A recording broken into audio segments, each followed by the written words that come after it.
E aí? Fala pra nós aí, você que tá no Alambrado aqui, como que tá esse jogo Juventus da Liberdade e Armação, bicho? E aí, velho? O time, a molecada joga pra caramba, viu, velho?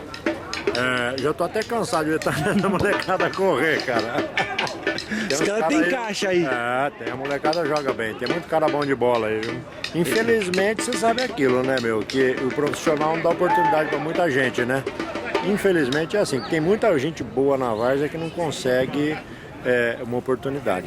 É isso aí. Tem muita gente boa na várzea e muita gente ruim na base, Não, né? também, com certeza. Porque, tipo, na base tem ali... muita mais gente ruim na base. Tem o que nasce de craque, E é todos os clubes de top aí, Palmeiras, São Paulo, Corinthians, que não dá oportunidade, meu, pra muita gente da várzea. O pessoal tinha que olhar isso na várzea. Né? Verdade? É isso aí. Porra, tá certo mesmo. Obrigado, Valeu valeu. você, ó.